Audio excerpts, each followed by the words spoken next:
bienvenue sur ma chaîne YouTube. C'est un plaisir pour moi de vous retrouver aujourd'hui pour cette nouvelle vidéo. Alors aujourd'hui, c'est la première d'une longue série, j'espère, de vidéos qui vont traiter du thème de la stagnation dans le cadre de votre recherche d'hypertrophie musculaire. Quand on cherche à grossir, quand on cherche à vraiment étoffer sa masse musculaire, je pense qu'on a tous été, en tant que pratiquants, confrontés à ce moment où on stagne. On n'arrive plus à progresser, le poids ne monte plus, la masse musculaire ne se développe plus. Il y a plein de causes qui peuvent être les raisons de votre stagnation. Et dans chaque vidéo, on va essayer de prendre une cause, la décortiquer et y apporter les solutions pour vous aider à progresser de nouveau. Alors aujourd'hui, le thème de cette première vidéo, ça va être l'importance du travail de la force dans le cadre de la recherche de l'hypertrophie musculaire. C'est bien souvent négligé le fait d'augmenter votre force maximale, donc ce qu'on appelle le 1RM. C'est la clé, c'est le gage à 100% que votre masse musculaire va augmenter quand vous travaillez dans la recherche de l'hypertrophie. Et on va voir aujourd'hui pourquoi l'absence d'augmentation de votre force et l'absence du travail de la force peut être une grosse cause de stagnation. Alors attention, cette vidéo n'est pas pour les débutants, c'est-à-dire pour les gens qui ont moins de 6-8 mois d'entraînement constant et sérieux. Pour la simple et bonne raison que le travail de la force demande quand même des muscles, des tendons et des ligaments qui soient déjà rodés à un travail avec des poids en musculation. Et il faut aussi que votre système nerveux central soit à même de supporter le travail de force, qui est quand même un travail qui peut épuiser beaucoup nerveusement et qui peut beaucoup épuiser le système nerveux central. Alors si c'est ton cas, novice de la musculation, prends des notes ou reviens voir cette vidéo quand tu auras tes 6 mois de musculation. Mais en attendant, il vaut mieux attendre. Et si ce n'est pas ton cas, tu peux mettre en action ce que je vais donner dans cette vidéo dès demain. Alors pour commencer, avant de rentrer vraiment dans le vif du sujet et de parler du travail de la force, je vais quand même vous rappeler ce qui déclenche l'hypertrophie musculaire. C'est important. L'hypertrophie musculaire, elle est déclenchée par un stimuli. Qu'est-ce que ce stimuli? Ce stimuli, c'est les charges que vous allez pousser à la salle qui vont venir léser et créer des traumatismes et des micro-déchirures sur vos fibres musculaires. Et par processus d'adaptation, en réponse à ce stimuli, en réponse à ces déchirures, le corps, qu'est-ce qu'il va faire? Il va tout simplement reconstruire ses fibres. Plus denses, plus fortes, plus épaisses. C'est tout simplement ça l'hypertrophie musculaire, c'est pas plus compliqué que ça. Le seul souci qui va se poser au bout d'un moment, c'est que ce qui était un stimuli au départ pour le corps, ce qui était un traumatisme pour vos muscles, au bout d'un certain temps, quand vous travaillez avec la même charge, ce n'est plus un stimuli, ce n'est plus un traumatisme, les fibres musculaires ne sont plus lésées par ce poids, le corps est habitué et suffisamment résisté pour travailler avec ces charges. Si le stimuli n'est plus suffisant pour générer des traumatismes sur vos muscles, eh bien alors vous allez rentrer dans une période de stagnation. Alors quelles sont là ou les solutions? Aujourd'hui on va aborder une solution qui est l'augmentation de la force maximale. Alors je le répète, la force, si elle augmente, c'est le garant que votre masse musculaire va augmenter. Si votre force max augmente, alors vous pouvez être sûr que quand vous allez travailler pour l'hypertrophie, vos muscles réagiront et votre masse musculaire augmentera. Alors vous allez me dire, pourquoi augmenter mon maxi? Puisque ce que je recherche, c'est pas forcément le travail de la force. Ce que je recherche, c'est pas augmenter ma force. Ce que je recherche, c'est à travailler sur l'hypertrophie. Et que si j'augmente ma force, j'augmente mon ARM. Et moi, je travaille pour l'hypertrophie sur des séries qui vont de 6 à 15 répétitions en moyenne. Donc je n'ai pas forcément d'intérêt d'augmenter mon ARM. Si, parce qu'en toute logique, si vous augmentez votre ARM, si on fait un produit en croix, on se rend compte que votre 6, votre 8, 10, 12, 15 RM va par conséquent augmenter. Je vous donne un exemple. Admettons que votre maxi au développé couché soit 100 kg. D'accord? Vous travaillez sur des séries de 10 répétitions, ça représente à peu près 70% de votre maxi. D'accord? Donc vous travaillez à peu près à 70 kg. 70% de 100 kg, ça fait 70 kg. Vous avez eu de bons progrès au début, maintenant vos pecs commencent à stagner. Votre force n'augmente pas, vous travaillez toujours à 70 kg, c'est normal. Maintenant, vous allez passer par une petite phase où vous allez travailler votre force, un petit cycle de force par exemple, et là votre maxi passe de 100 à 110. Donc votre 1RM passe de 100 à 110. Donc, maintenant, quand vous allez travailler vos pecs en série 10, vous n'allez plus travailler sur une charge de 70 kg, mais sur une charge de 77 kg. Par conséquent, nouveau stimuli, nouvelle lésion sur les fibres musculaires et hypertrophie redéclenchée. C'est pour ça que j'inclus toujours le travail de la force à un moment donné ou à un autre dans les routines d'entraînement. Je trouve que c'est vraiment très important et vraiment trop souvent sous-estimé. Alors maintenant on peut rentrer un petit peu plus dans le vif du sujet. Qu'est-ce que j'appelle le travail de la force? Le travail de la force, ça va être tout simplement de travailler sur des facteurs qui augmenteront vos capacités à pousser plus lourd. Alors ces facteurs, il y en a plusieurs, on va les énumérer.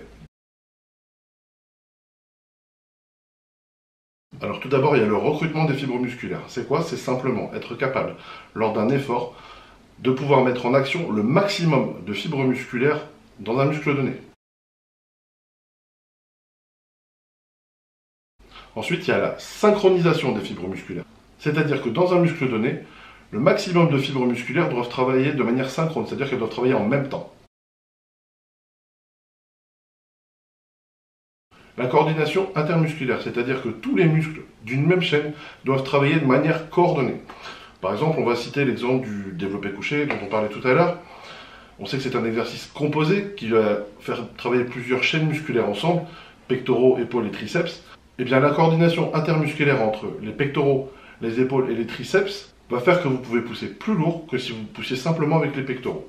Et c'est bien pour ça, d'ailleurs, qu'on ne doit jamais négliger le travail en musculation d'une partie du corps, parce qu'il faut toujours se rappeler qu'une chaîne n'est jamais plus forte que son maillon le plus faible. Si par exemple vous travaillez beaucoup vos pecs mais vous ne travaillez pas vos triceps, il y a de fortes chances pour qu'au bout d'un moment votre marge de progression développé couché soit quasi nulle. Il y a aussi enfin le recrutement correct du SNC. SNC, c'est le système nerveux central.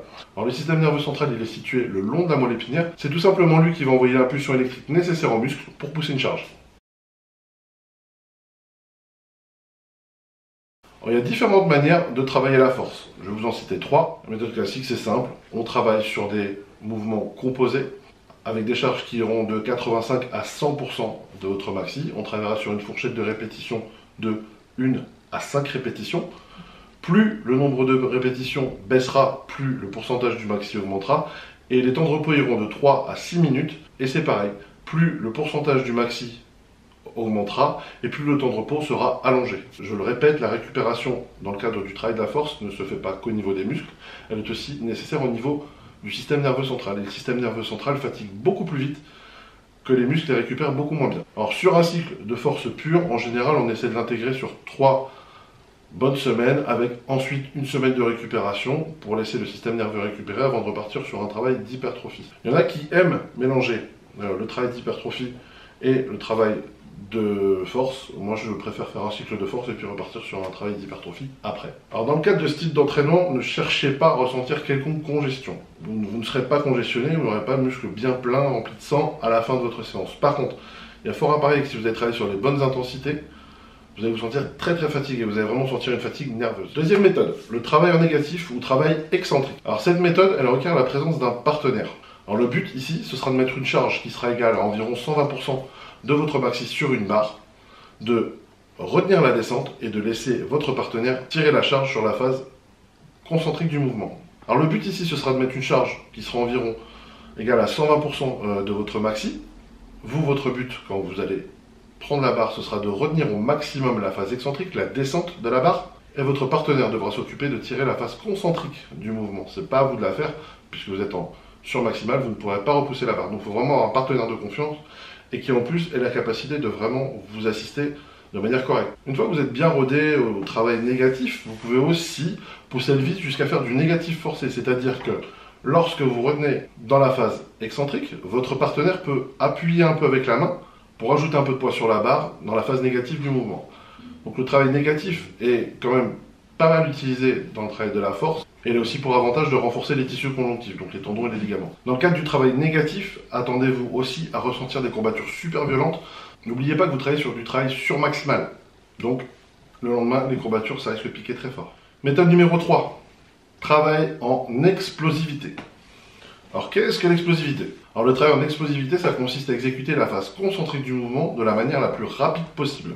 Il n'est pas forcément nécessaire de réduire beaucoup vos charges de travail pour un travail en explosivité, si vous êtes toujours dans le cadre de l'hypertrophie. Vous pouvez rester sur les pourcentages de votre maxi qui correspondent à un travail de l'hypertrophie. Le tout, ce sera d'imprimer cet ordre à vos muscles de pousser très fort, d'essayer de monter la barre la plus vite possible. Travailler en explosivité et monter la barre la plus vite possible ne veut pas forcément dire monter la barre rapidement. Monter la barre la plus vite possible, c'est relatif par rapport au poids qu'il y a sur la barre. Ce qui est important, c'est d'imprimer et donner l'ordre à ces muscles de pousser très fort. Hein, ce qui compte avant tout, c'est l'impulsion électrique qui est générée par ce type de travail. Vous verrez que sur le moyen terme, votre force augmentera de manière régulière. Moi, j'ai toujours travaillé de manière relativement explosive et j'ai rarement eu des plateaux en termes de force. Voilà, c'est tout pour aujourd'hui. J'espère que cette vidéo vous a plu. N'hésitez pas à me laisser des commentaires. N'hésitez pas non plus à visiter mon site www.bigkcoaching.com où vous pourrez lire des articles que j'écris, vous renseigner sur mes services de coaching. Suivez-moi aussi sur Instagram, bigk-coach, où je donne diverses informations relatives à la nutrition et à l'entraînement. Retrouvez-moi aussi dans mon quotidien sur Snapchat, bigk-coach. Je vous dis à très bientôt pour une nouvelle vidéo.